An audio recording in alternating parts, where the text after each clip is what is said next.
पहले हम देखते थे कि गुरुकुल में बच्चा जा रहा है 3-4 साल के लिए, उसका गार्जियन से कोई लेना देना नहीं है।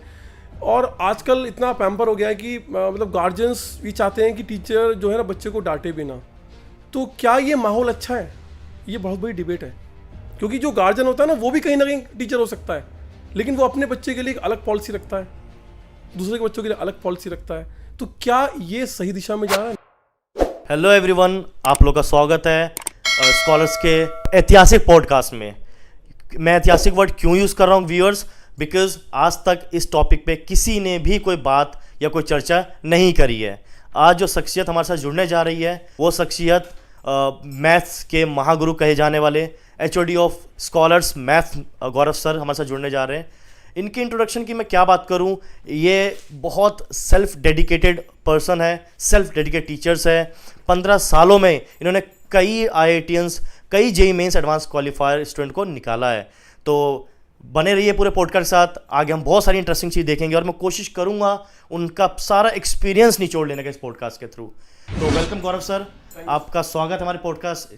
Thank you so much sir. इस पॉडकास्ट के थ्रू हम व्यूवर्स को आज ये बताने जा रहे हैं कि किस टाइप से आपको तैयारी करनी चाहिए, पेरेंट्स के लिए, स्टूडेंट्स के लिए, सबके लिए। पॉडकास्ट बहुत ही इंपॉर्टेंट होने वाला है और इसमें मैं अपना जो मेरा एक्सपीरियंस रहा है स्टूडेंट के साथ रहा है।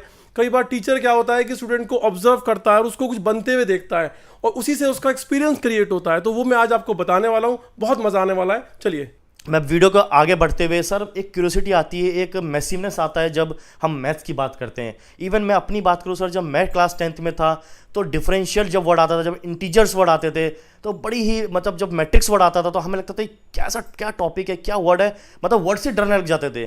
तो आप किस तरीके से मैथ्स को इंटरेस्टिंग बनाएंगे सर हमारे व्यूअर्स को, हमारे क्योंकि हमारे साथ जो चैनल में जुड़े हुए लोग हैं वो स्टूडेंट्स है, पेरेंट्स है, आप कैसे उनको बताना चाहेंगे, एक्सप्लेन करना चाहेंगे कि किस तरीके से आप मैथ को इंटरेस्टिंग बना सकते हैं?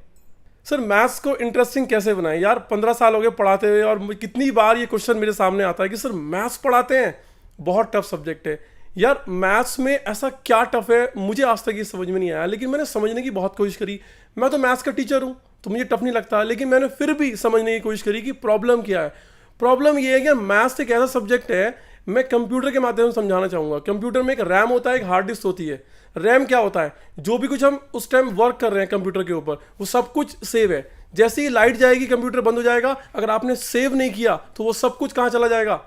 खत्म हो जाएगा। इसी तरीके से मैथ्स होता है। अगर आप मैथ्स से प्यार करते हो, अगर आप मैथ्स को आज आपने पढ़ा है उसको रिवाइज करोगे तो ये बहुत अच्छा दोस्त बन सकता है आपका। लेकिन अगर आप मैथ्स से दूर भागोगे, अगर आपने आज क्लास में कुछ पढ़ा उसको रिवाइज नहीं करा, 4-5-6 दिन बाद आप उम्मीद करोगे कि जो मैंने पढ़ा था एक साथ ही पढ़ लूंगा, नहीं, ये बेवफाई दिखाएगा मैथमेटिक्स। मैथमेटिक्स जितना प्यार से आपकी तरफ आ सकता है उतना ही दूर भी जा सकता है। इसीलिए इसके साथ कनेक्शन बनाने के लिए आपको इसको रेगुलर पढ़ना पड़ेगा। आप रेगुलर हर 5 मिनट में व्हाट्सएप के मैसेज चेक करते हो क्या? आप एक दिन में एक बार शाम को 20 मिनट आधा घंटे मैथ्स का रिवीजन नहीं कर सकते? ये तो कोई बहुत बड़ा टास्क नहीं है। तो मैथ्स को इंटरेस्टिंग बनाने का कोई ऐसा सच शॉर्टकट नहीं है। जो भी आपने कंसेप्ट पढ़ा है, जो भी आपने क्वेश्चन सीखा है, शाम को आइए उसको एक बार रिवाइज कीजिए, फिर देखिए आपकी लाइफ में क्या चेंज आता है। मैथमेटिक्स आपको कितना इंटरेस्टिंग लगने लगता है। सब कुछ छोड़ देंगे आप मैथमेटिक्स के लिए। ये तो मैं जानता हूँ ना, मैंने फॉलो किया अपनी लाइफ में। मैथमेटिक्स से मुझे प्यार क्यों हुआ? क्योंकि मैं डेली मैथमेटिक्स पढ़ता था। अगर मैं स्कूल में बैठा हूँ, टीचर पढ़ा रहा है 1.1 एक्सरसाइज में 1.2 कर रहा होता था। ऐसा क्यों? क्योंकि मेरे अंदर इंटरेस्ट था, मैं मैथमेटिक्स को आगे तक सीखना चाहता था। तो ये चीज़ आपके अंदर होनी चाहिए। ऐसा कोई शॉर्टकट नहीं है, सिंपल सा फंडा है कि जो भी कुछ सिखाया जा रहा है उसको आपको रेगुलर रिवाइज करना है। यही मैथमेटिक्स को पढ़ने का शॉर्टकट है। क्या बात है गौरव सर, क्या बात है। मतलब इतनी इन्फॉर्मेटिव इन्फॉर्मेशन दी है सर आपने। ट्रस्ट मी, ये जितने व्यूअर्स आप लोग देख रहे हो इस बात को फॉलो जरूर करना, बिकॉज गौरव सर ने जो बात बता रही है इस टाइम पे ये बहुत ही इंफॉर्मेशन है।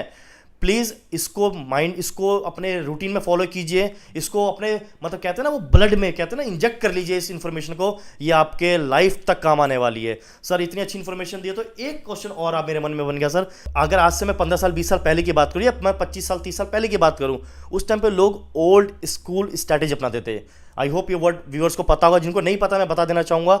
इसका मतलब होता है ओल्ड स्कूल टेक्निक। मतलब पहले के लोग हॉस्टल्स, गुरुकुल, टीचर्स के साथ अपने 3 साल 4 साल देते थे और वहाँ से वो ज्ञान या वहाँ से वो इन्फॉर्मेशन या वहाँ से वो गाइडेंस लेके आते थे। बट अब सर अब तो ऐसा हो गया कि अगर टीचर हल्का डांट दे या टीचर बच्चे को हल्का सा मार दे तो पेरेंट्स उठ के आ जाते हैं कि आपने मेरे बच्चे क्यों मारा। तो आज की जनरेशन और पहले की जनरेशन को किस तरीके से बैलेंस किया जाए, तो आप थोड़ा सा इसके बारे में और सर व्यूअर्स को बताइए। इवन मैं खुद भी जानना चाहूँगा सर कि किस तरीके से आप किस तरीके से एक्सप्लेन करना चाहेंगे इस क्वेश्चन को।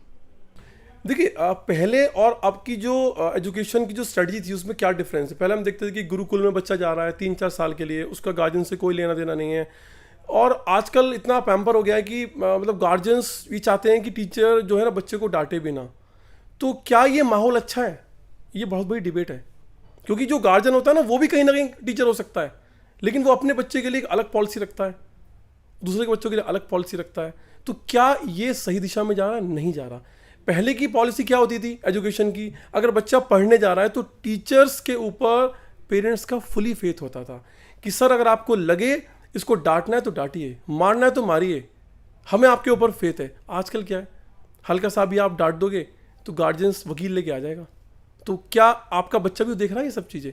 तो आपका बच्चे को क्या मैसेज जा रहा है कि मैं कोई भी एक्सक्यूज़ क्रिएट करके गार्जियंस के सामने बता दूंगा कि मेरे मार्क्स ख़राब क्यों आए, मैं परफॉर्म क्यों नहीं कर पा रहा, सारा ब्लेम इंस्टीट्यूट के ऊपर चला गया, टीचर के ऊपर चला गया, मैं बच गया।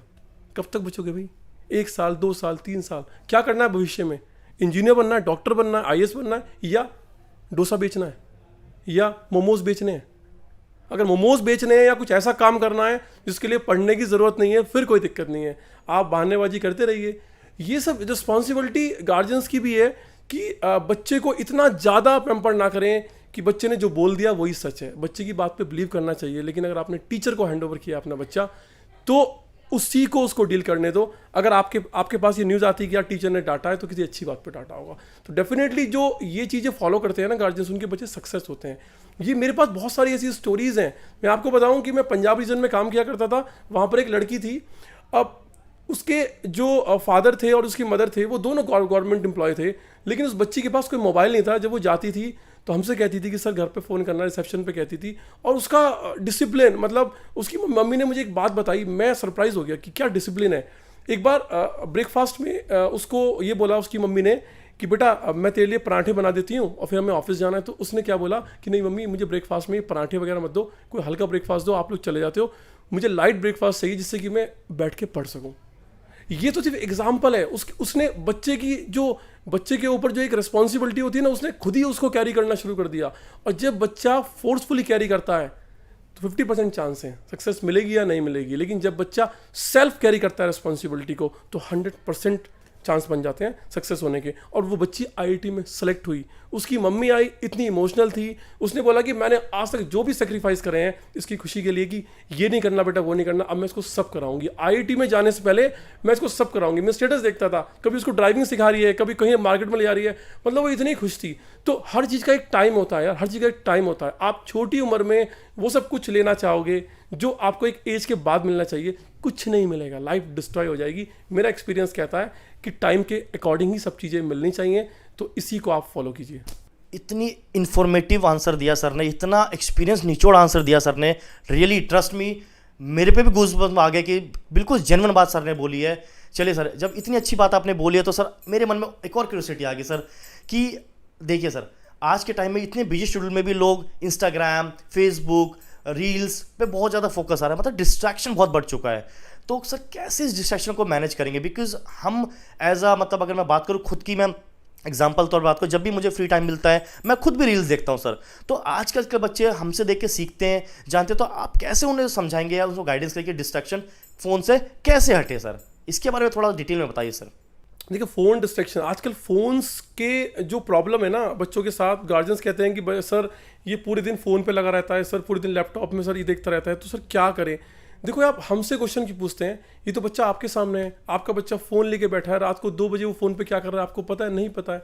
आप लोग उसको मोबाइल्स गिफ्ट कर रहे हैं, लैपटॉप गिफ्ट कर रहे हैं, लेकिन वो उसको यूज़ कर रहा है या मिसयूज़ कर रहा है ये तो आप देख सकते हैं ना। ठीक है, टीचर तो अपना लेक्चर डिलीवर कर रहा है, बच्चा उसके सामने कुछ नहीं कर रहा, टीचर अपनी रिस्पॉन्सिबिलिटी फुलफिल कर रहा है। लेकिन एज अ गार्जियन जब बच्चा घर पे होता है तो मोबाइल्स को, लैपटॉप को, कंप्यूटर को किस तरीके से यूज़ कर रहा है ये आपकी जिम्मेदारी बनती है। और फ़ोन एक ऐसा दुश्मन बन चुका है इस सोसाइटी का कि जो बच्चा है 9th क्लास का बच्चा रात को 2-2 बजे तक 1-1 बजे तक मोबाइल यूज़ कर रहा है। क्या यूज़ कर रहा है वो उसको इफेक्टिव वे में यूज़ करें आप। अगर आपको टीचर ने कोई ऑनलाइन लेक्चर दिया है, कोई कंटेंट दिया है, कुछ भी ऐसा दिया है, आप गार्जियंस के ओवरव्यू में, गार्जियंस के अंडर में आप उसको देख रहे हैं तो इफेक्टिव है। लेकिन मोबाइल्स आप कैरी कर रहे हैं, उसमें क्या कर रहे हैं, तो आप इतना थक चुके हैं, आप मेंटली इतना थक चुके हैं कि जब आप पढ़ने बैठते हैं तो आपका पढ़ने का मन नहीं करता। मोबाइल ने आपको इतना थका दिया है। आप क्लास में बैठते हैं, मैं देखता हूँ, मेरे एक्सपीरियंस से मैंने कई बार देखा कि बच्चा ऐसा बैठ रहा है तो ये बहुत थका हुआ हो, रात को सोया ही ना हो। उससे कई बार हम पूछते हैं भाई इतने थके हुए क्यों हो, तो बिल्कुल ऐसा मरा मरा आंसर देगा। रीज़न क्या? मोबाइल। हर 5 मिनट मोबाइल चेक करना है। क्यों चेक करना है अभी मोबाइल 5 मिनट में? तो ये जिम्मेदारी टीचर की भी है और गार्जियंस की भी है कि बच्चे को इससे कैसे हमें अलग कर सकते हैं। अलग नहीं करना है, इसका यूज़, हमें इसको यूज़ में लेके आना है, इसको मिस यूज़ नहीं होने देना है। तो ये जो गैजेट्स हैं ये यूज़ के लिए होते हैं, मिस यूज़ के लिए नहीं होते हैं। तो आई थिंक अगर टीचर और पेरेंट्स का कोऑर्डिनेशन होगा तो हर चीज़ इफेक्टिव वे में आगे बढ़ेगी। मतलब आपने इस जो पॉडकास्ट में इंफॉर्मेशन दी है, इतना इंस्पायर किया मेरे को। मतलब मैं खुद इतना इंस्पायर हो गया कि, और मैं चाहता हूँ कि, मेरे को लग रहा है कि मेरे व्यूअर्स भी इंस्पायर होंगे इस वीडियो को देखते हुए। सर आपने हम सबको इंस्पायर कर दिया, लेकिन आपको किसने इंस्पायर किया? मतलब गौरव एचओडी महागुरु मैथ्स गौरव कैसे बना? सर इसके बारे में थोड़ा बताइए। देखो, सर ने पूछा है कि आप मतलब किससे इंस्पायर हुए, क्या हुए। देखो, ये ज़रूरी नहीं है कि हम अपने किसी गुरु से ही इंस्पायर हो, हम अपने स्टूडेंट से भी इंस्पायर हो सकते हैं। देखो, मेरा तो पहले से ही सपना है कि मैथमेटिक्स पढ़ाऊँ, क्योंकि मैथमेटिक्स के अंदर ही मेरा पूरा इंटरेस्ट था। लेकिन मुझे अपने करियर के स्टार्टिंग में एक ऐसा बच्चा मिला जिसने मुझे सिखाया, और जिसने मुझे ये सिखाया कि डिसिप्लिन किसको कहते हैं। As a teacher it is not important कि मैं अपनी लाइफ में डिसिप्लिन हूँ, लेकिन मैं बच्चों को डिसिप्लिन रख सकता हूँ क्योंकि वो मेरे व्यूज़ हैं। तो अब मुझे उस बच्चे ने कैसे सिखाया, आप सुनेंगे, आप लोग भी मोटिवेट हो जाएंगे। मैं एक रीजन में काम किया करता था, वहाँ पर मैंने एक बच्चे को देखा। वो बच्चा मेरे पास सिर्फ दो महीने के लिए आया कि मतलब क्रैश कोर्स के लिए। उसने बोला कि सर आईआईटी की तैयारी करनी है, क्या पॉसिबल है 2 महीने में तैयारी करना? मैं मुस्कुराया, मैंने कहा यार, उससे मैंने कुछ नहीं कहा, लेकिन टेक्निकली तो पॉसिबल नहीं है। उसने कहा सर मैं जान लगा दूंगा, आप बताइए क्या करना है। मैंने बेटा 2 साल में जो बच्चों ने कर दिखाया तू 2 महीने में करके दिखा। कहते सर करूंगा, सर मुझे होमवर्क दीजिए। अब मैंने उसको इतना होमवर्क दे दिया कि मुझे पॉसिबल नहीं था करना कि 100 क्वेश्चन मैथ्स के, 100 फिजिक्स, 100 केमिस्ट्री और क्लास वर्क को रिविजन करना है और डाउट भी लेके आने, बहुत कुछ दिया मैंने उसको। उसने सब कर डाला, 1 नहीं 2 दिन नहीं 3 दिन नहीं 4, 2 महीने तक लगातार उसने ये रूटीन फॉलो किया। मैं सरप्राइज उस दिन हुआ जिस दिन बारिश हो रही थी बहुत ज़्यादा। वो सेंटर के बराबर में खड़ा हुआ था, सेंटर बंद था। मैं गया, मैंने कहा बेटा क्या? कहे सर वो जो सेंटर हेड है वो लेट होगा, आई थिंक सेंटर नहीं खुला। लेकिन वो टाइम से पहुंचा है अपने सेंटर पे। रियली मैं इतना मोटिवेटेड कि यार क्या डिसिप्लिन है। क्लास में कोई आए ना आए उसको बैठना है, डेली डाउट लेके आने, पूछना है, 2 महीने तक वही सब फॉलो करना है। एक दो बार तो उसने मुझे फॉलो भी किया कि सर आपके पास टाइम नहीं है, डाउट बहुत ज़्यादा है। उसने मेरे घर तक मुझे फॉलो किया और रास्ते में मुझसे डाउट पूछे। मैं रियली इतना इंस्पायर्ड हुआ। उसके बाद उसका बोर्ड का रिजल्ट आया, जबकि बोर्ड में मैंने नहीं पढ़ाया था। उसने उस पूरे रीजन में टॉप किया। मैं असम की बात करूँ, असम में उसने टॉप किया। उस बच्चे का फ़ोन आया, उसने मुझे थैंक्स बोला। मैंने कहा बेटा इसमें मेरा कोई कंट्रीब्यूशन नहीं है, मैंने तो आपको सिर्फ 2 महीने के लिए ही रिस्पॉन्सिबिलिटी ली। नहीं सर आप मेरे अभी गुरु हैं, तो मैंने सोचा क्या करूँ, सबसे पहले आपके साथ शेयर करता हूँ। इसको बोलते हैं रिस्पेक्ट देना। बच्चा अगर झुकेगा, रिस्पेक्ट देगा, तो टीचर से उसको सिर्फ ब्लेसिंग मिलेंगी और टीचर से उसको वो सब कुछ मिलेगा जो बच्चे को सक्सेस होने के लिए चाहिए। तो इसलिए मैं कहता हूं कि आपको अपनी लाइफ में डिसिप्लिन रखना बहुत ज़रूरी है। डिसिप्लिन ये नहीं होता कि हमने कोई वीडियो देखी, हम इंस्पायर हो गए, आज से हम यही करेंगे, मोबाइल पे स्टेटस लगा दिया कि भाई आज से मैं ऐसा बनने वाला हूँ। इससे कुछ नहीं होने वाला। अपने अंदर वो चीज़ें क्रिएट कीजिए जो आपको करना है, उन चीज़ों के साथ जीना सीखिए। अगर आप IITian बनना चाहते हो ना, अपनी पर्सनैलिटी को ऐसा बनाइए कि IIT में एडमिशन लेने से पहले आप IITian दिखें। अगर डॉक्टर बनना चाहते हो तो डॉक्टर जैसे दिखना सीखिए। पहले उस पर्सनैलिटी में आइए जो आप बनना चाहते हो। अगर आप पर्सनैलिटी में ही नहीं आ सकते तो आप उस चीज़ को नहीं कर सकते, बी फ्रैंकली। तो मेरी तरफ से आपके लिए सिर्फ लास्ट में यही मैसेज है कि बेटा जो भी जिम्मेदारी आपने ली है, जो भी आपने चुना है, वो हार्ड नहीं है। उसमें सिर्फ आपको डिसिप्लिन रखना है। मोबाइल से दूर रहिए, सिर्फ उतना यूज़ कीजिए जितना ज़रूरी है। टीचर की गाइडलाइन में रहिए और आपको ज़िंदगी में सब कुछ मिलेगा। अगर IIT नहीं मिला तो उससे भी अच्छा कुछ ना कुछ मिलेगा। अगर आप ईमानदार हैं तो भगवान आपको ईमानदारी से बहुत कुछ देगा। आप जो चाहते हैं भले वो ना दे, उससे बड़ा दे, लेकिन कुछ ना कुछ देगा। Thank you so much. इस टाइप के पॉडकास्ट हम लोग करते रहेंगे। मिलेंगे किसी नए मैसेज के साथ। Okay, thank you. मैं किस तहे दिल से धन्यवाद करूंगा गौरव सर का। मतलब इतनी अच्छी इन्फॉर्मेशन और इतने इन डिटेल इन्फॉर्मेशन दी और बिल्कुल प्रैक्टिकल इन्फॉर्मेशन दिया है। मतलब कोई ये डिनाई नहीं कर सकता कि मेरे साथ ये चीज़ नहीं हुई होगी। तो ऐसे ही और वीडियोस आपके साथ व्यूअर्स मैं शेयर करता रहूँगा, ऐसे ही अच्छे अच्छे टीचर्स को, अच्छे अच्छे महागुरुज को बुलाता रहूँगा अपने पॉडकास्ट में, ताकि आप लोग का समय, आप लोग का टाइम, आप लोग लाइफ में कैसे ग्रो कर सकते हैं, कैसे इस फियर से निकल सकते हैं, कैसे अपने एजुकेशन को एक अलग लेवल पे ले जा सकते हैं, ये मैं हर वीडियो में लाता रहूँगा। वीडियो के बाद नेक्स्ट पॉडकास्ट का बिल्कुल वेट कीजिए, क्योंकि नेक्स्ट पॉडकास्ट में जुड़ने जा रहे हैं वो महागुरु के महागुरु हैं। मैं अभी नाम डिस्क्लोज नहीं करूँगा।